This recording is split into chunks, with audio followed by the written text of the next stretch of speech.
Kajian Kitab.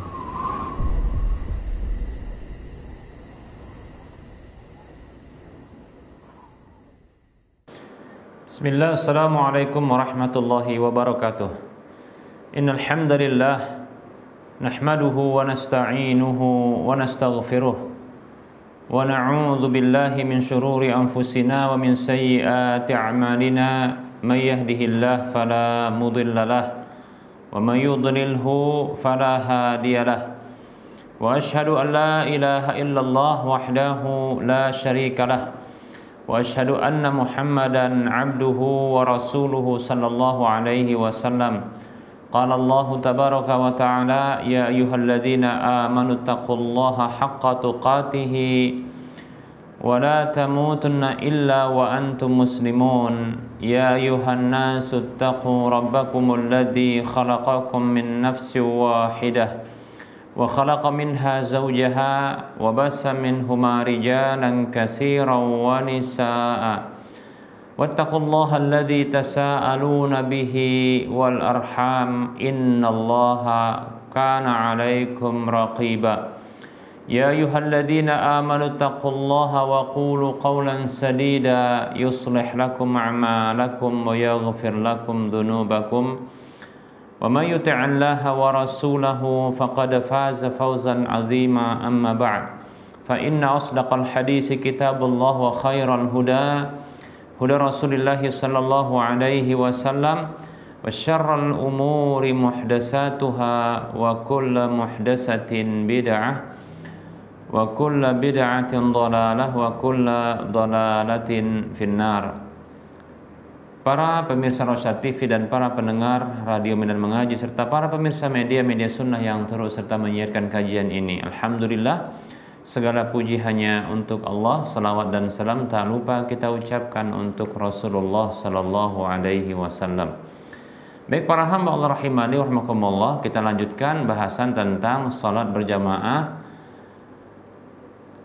Dalam pembahasan hukum orang yang masbuk, pada pertemuan yang lalu kita sudah sebutkan terkait dengan mendapatkan jamaah itu ada dua pembahagiannya. Yang pertama adalah mendapatkan keutamaan salat berjamaah, kemudian yang kedua adalah mendapatkan hukum salat berjamaah.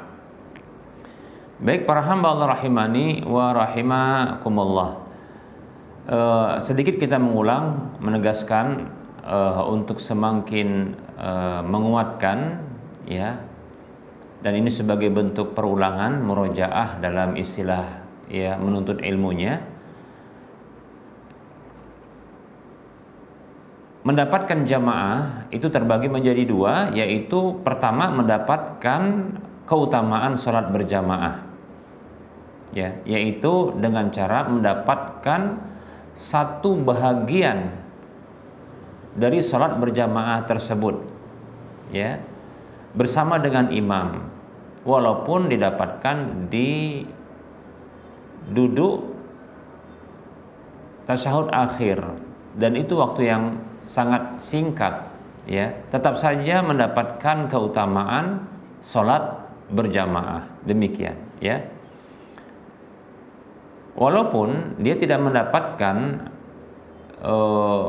disebut dengan hukum, ya, sholat berjamaah dengan satu rakaat, namun dia telah mendapatkan, ya, pahala sholat berjamaah. Nah seperti itu, ya. Oleh karenanya kembali kita tegaskan, kita tekankan, ya, bahwasanya ketika mendapatkan imam bersama dengan jamaah yang lainnya itu duduk di rakaat terakhir, ya, silakan ikut serta masuk ke dalam sholat berjamaah tersebut. Tidak perlu harus menunggu mereka selesai, ya, karena itu asumsi yang keliru, ya, asumsi yang keliru, ya, dugaan yang keliru. Dianggap dikarenakan tidak mendapatkan satu rakaat maka tidak mendapatkan hukum sholat berjamaah. Ini keliru, ya, karena dibedakan antara, ya, mendapatkan sholat, kita ulangi, dibedakan antara mendapatkan keutamaan sholat berjamaah dengan mendapatkan, ya, hukum satu rakaat salat berjamaah. Demikian. Baik para hamba Allah rahimani wa rahimakumullah.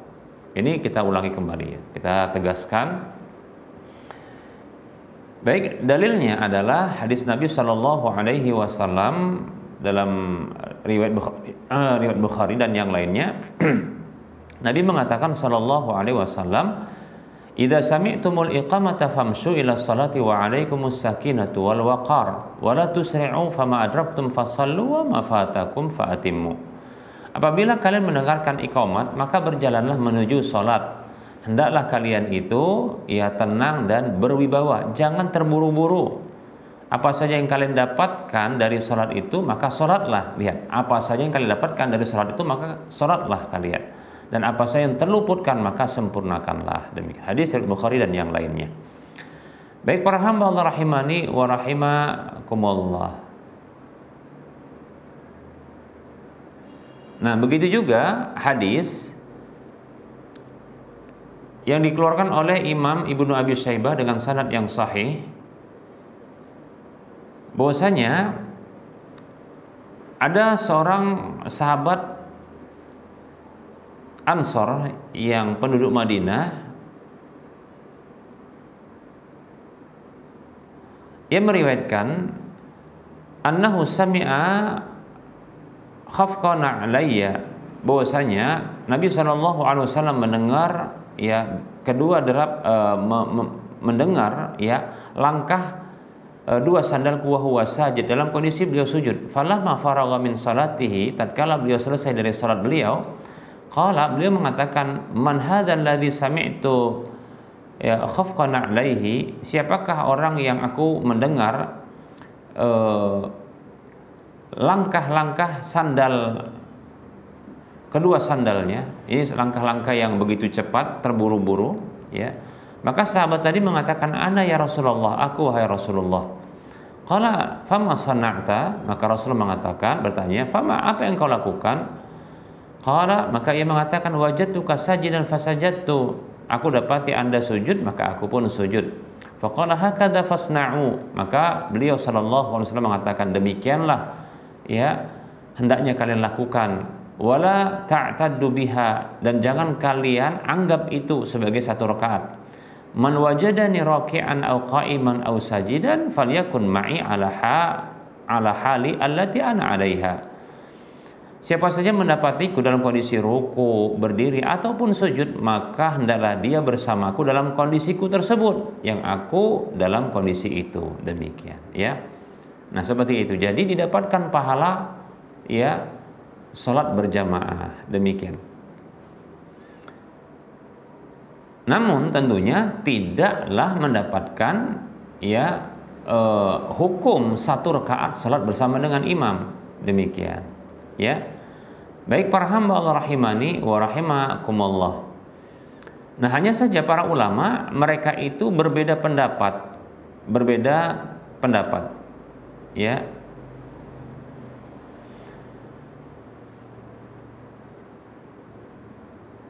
Bagaimana ya atau apa kadar yang menjadi standar seorang makmum itu mendapatkan satu rakaat bersama dengan imam?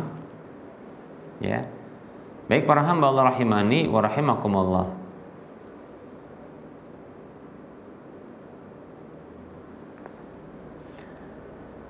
Maka di sini para ulama mereka berbeda pendapat menjadi dua pendapat. Pendapat yang pertama adalah mendapatkan rakaat itu dengan mendapatkan rukuk bersama dengan imam. Ini pendapat jumhur ulama. Ingat ya, kita murojaah kembali ini, ya. Ini pendapat jumhur ulama dari kalangan ulama 4 mazhab dan yang lainnya. Dan ini pendapat yang dipegangi oleh Abdullah bin Umar, Abdullah bin Mas'ud, Zaid bin Thabit dan yang lainnya dari kalangan sahabat radhiyallahu anhum ajma'in. Apa dalilnya? Berikut ini. Ya, hadis dari Abu Hurairah radhiyallahu anhu bahwa Rasulullah sallallahu alaihi wasallam beliau bersabda, "Man adraka raka'atan minas salati faqad adraka as-shalah." Hadis riwayat Bukhari Muslim. Kata Nabi Shallallahu Alaihi Wasallam, siapa saja mendapatkan satu rakaat dari salat maka sungguh dia telah mendapatkan salat tersebut. Ya, nah ini rakaatan dalam hadis ini dipahami ruku' karena dari kata yang sama, raka'a yarka'u ruku'an rakaatan, demikian. Nah seperti itu. Nah, kemudian ada hadis yang tambahan dari Ibnu Khuzaimah, tambahannya seperti ini: Man adraka rak'atan minas salati qabla an yuqima al-imamu salbahu faqad adraka. Siapa saja mendapatkan satu rakaat dari salat sebelum imam itu meluruskan punggungnya, yaitu sebelum bangkit begitu, maka sungguh dia telah mendapatkan salat itu. Demikian. Hadis riwayat Abu Daud, Daruqutni, Al-Hakim, Baihaqi dan yang lainnya. Ini hadisnya Ibnu Khuzaimah dan Baihaqi, Daruqutni, demikian ya. Baik para hamba Allah rahimani wa rahimakumullah. Namun ada yang mendhaifkan hadis tersebut dikarenakan dia hukumnya mungkar ya hadisnya. Baik para hamba Allah rahimani wa rahimakumullah, kemudian ada hadis yang lain juga ini diperdebatkan ya, juga ada yang menilai hadisnya dhaif. Kita sebutkan saja dari Abu Hurairah secara marfu, disebutkan idza ji'tum ila salati wa nahnu sujudun fasjudu wa la ta'udduha syai'an. Apabila kalian datang menuju salat dan kami dalam kondisi sujud, maka sujudlah, namun janganlah menghitungnya ya sedikit pun. Wa man adraka rak'ata faqad adraka shalah. Siapa yang mendapatkan satu rakaat maka sungguh dia telah mendapatkan salat tersebut. Hadisnya ini riwayat Abu Daud, Daruqutni, Al-Hakim, Baihaqi ya. Nah, di sini ada yang mendhaifkan hadis tersebut. Nah, kita akan sebutkan dalil yang insyaallah taala yang paling kuat dalam pendapat ini adalah hadis Abu Bakrah ya. Hadis Abu Bakrah radhiyallahu anhu, annahu intaha ila Nabi sallallahu alaihi wasallam wa huwa raki'un, bahwasanya beliau pernah terhenti kepada Nabi sallallahu alaihi wasallam dalam kondisi Nabi sudah ruku, tapi masalahnya Abu Bakrah belum sampai kepada saf ya. Faraka qabla an yasila ila saf, maka beliau pun ruku sebelum sampai kepada saf, karena untuk mendapatkan ruku bersama dengan Rasulullah sallallahu alaihi wasallam. Fadzakara dzalika lin-nabi sallallahu alaihi wasallam, maka beliau pun menyebutkan hal itu kepada Nabi sallallahu alaihi wasallam. Faqala, maka Nabi mengatakan sallallahu alaihi wasallam, zadakallahu hirsan wa la ta'ud. Semoga Allah menambahkan semangat kepadamu, namun jangan kamu ulangi.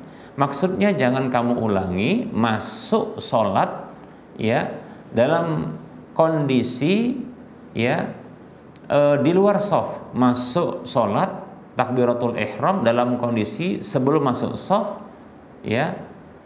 Kemudian ini dalam kondisi ruku sebelum masuk kepada shaf sehingga berjalan menuju shaf tersebut, demikian ya.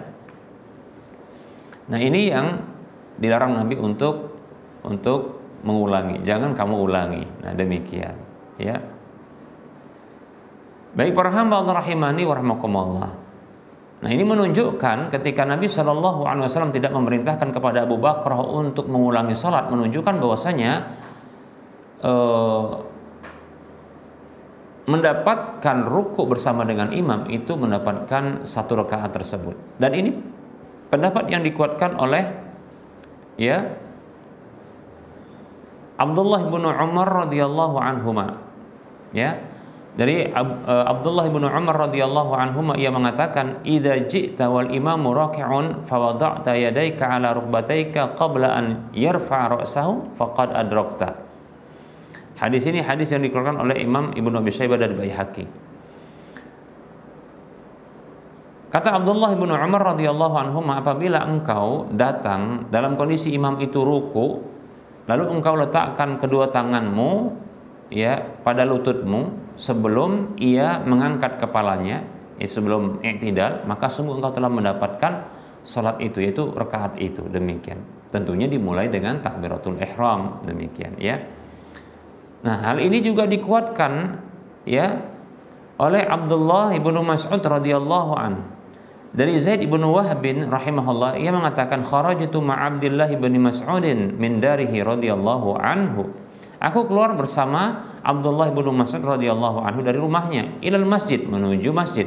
Falamma tawassatna masjidah, tatkala kami berada di tengah masjid, masuk masjid, tengah masjid, raka'al imam, ternyata imam itu ruku.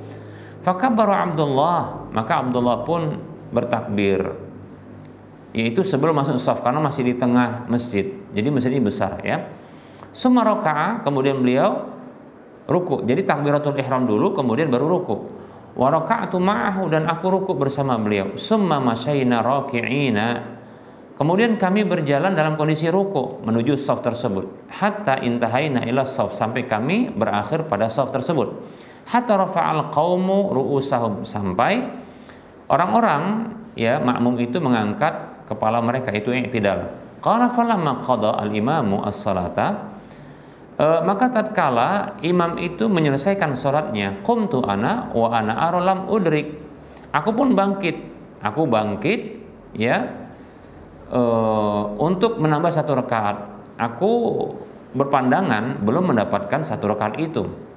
Fa akhadha biyadi Abdullah, ya, maka Abdullah ya memegang tanganku, fa ajlasani, lalu mendudukkanku, wa qala, sembari mengatakan, innaka qad adrakta, sesungguhnya engkau telah mendapatkan 1 rakaat itu. Demikian ya.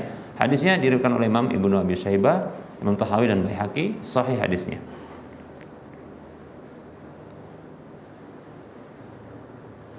Nah, begitu juga ternyata ini dikuatkan juga oleh Zaid bin Sabit radhiyallahu an, dari Abu Umamah bin Sahal rahimahullahu taala, yang mengatakan, ra'aitu Zaid bin Sabit radhiyallahu anhu dakhala al-masjid.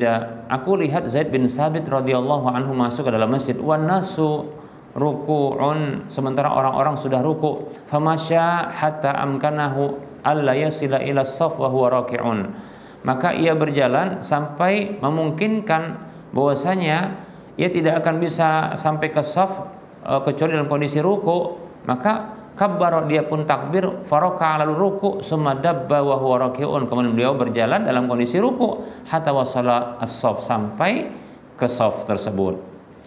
Dalam lafaz yang lain dari Kharijah bin Zaid, summa ya'taddu biha, kemudian ia menganggap hal itu ya dengan 1 rakaat, in wasala ila shaf aw lam yasil, ya, baik itu sampai ke shaf maupun tidak sampai ke shaf, itu dihitung 1 karena mendapatkan rukuk bersama dengan imam. Hadisnya diriwayatkan oleh Imam Tahawi, Baihaqi, derajatnya sahih. Baik para hamba Allah rahimani warahmatullah, ini pendapat yang kuat dan saya condong kepada pendapat ini ya. Adapun ada pendapat yang kedua. Pendapat yang kedua mengatakan bahwasanya tidak dianggap 1 rakaat. Ya. Kenapa? Karena untuk mendapatkan 1 rakaat makmum yang masbuk tersebut haruslah dia membaca Al-Fatihah. Jadi tidaklah dianggap 1 rakaat ya salat yang masbuk itu tidak membaca Al-Fatihah di dalam ya salat tersebut bersama dengan imam, di belakang imam. Jadi kalau hanya mendapatkan ruku saja, maka itu tidak terhitung, harus membaca Al-Fatihah. Demikian. Ini pendapat Imam Bukhari, Ibnu Hazm, Taqiyuddin As-Subaki dari ulama mazhab Syafi'i. Ini yang dirojihkan oleh Imam Syaukani ya, dan Syekh Al-Muallimi Al-Yamani dan yang lainnya. Demikian.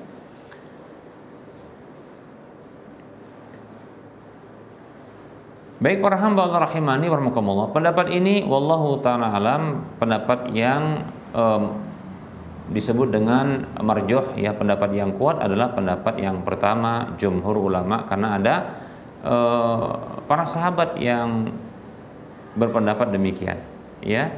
Baik para hamba Allah rahimani wa rahimakumullah. Nah, sekarang ada pembahasan tambahan ya.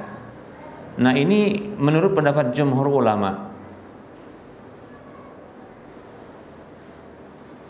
Nah, sekarang kasusnya Nabi Shallallahu Alaihi Wasallam sudah melarang Abu Bakar radhiyallahu an untuk ya tidak mengulangi atau melarang dari masuk ke dalam sholat sebelum ya masuk ke shaf.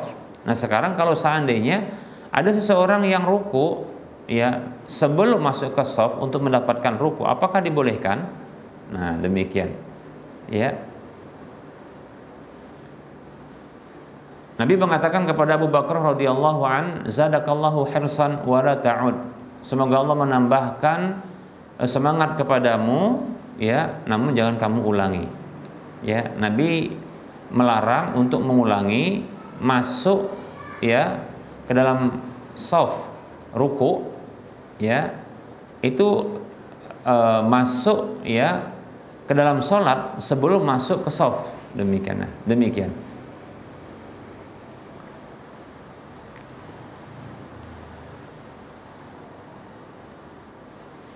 Sementara kita dapatkan, ya, beberapa sahabat melakukan hal itu seperti Zaid ibnu Sabit radhiyallahu an, kemudian Abdullah ibnu Mas'ud radhiyallahu an, ya. Begitu juga ada riwayat dari Abdullah ibnu Zubair radhiyallahu an, annahu qala 'alal mimbar.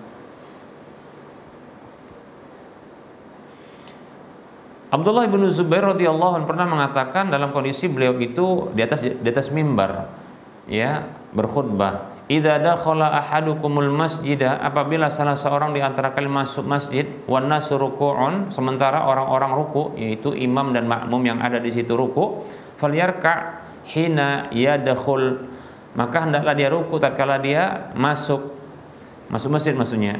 Summal yadub baraki'an, kemudian hendaklah dia itu berjalan sambil ruku hatta yadkhula fis shaf, sampai dia masuk ke dalam shaf, ya. Fa idzan, ya, zalika as-sunnatu, ya, yang demikian itu adalah sunnah. Demikian hadisnya diriwayatkan oleh Imam Al-Hakim, Ibnu Khuzaimah dan Baihaqi. Baik para hamba Allah rahimani wa rahimakumullah. Perlu diketahui, wallahu ta'ala alam, sepertinya ungkapan Nabi SAW yang melarang Abu Bakar dalam kondisi beliau masuk ke dalam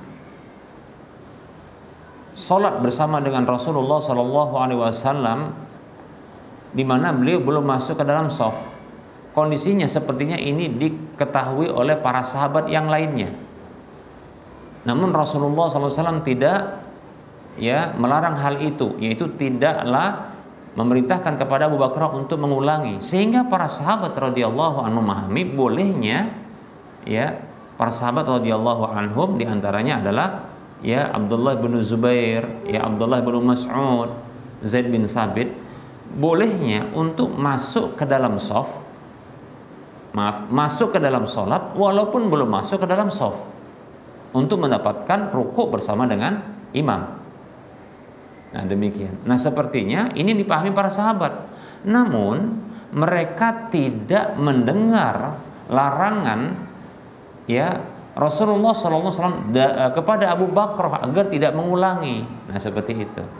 Jadi bisa jadi demikian, ya, sehingga, ya, para sahabat ini mereka memfatwakan hal itu setelah wafatnya Rasulullah SAW, memfatwakan hal itu kepada para tabi'in, ya, bolehnya untuk masuk ke dalam sholat sementara imam itu dalam kondisi ruku, untuk mendapatkan ruku itu maka boleh masuk ke dalam sholat walaupun belum masuk ke dalam shaf.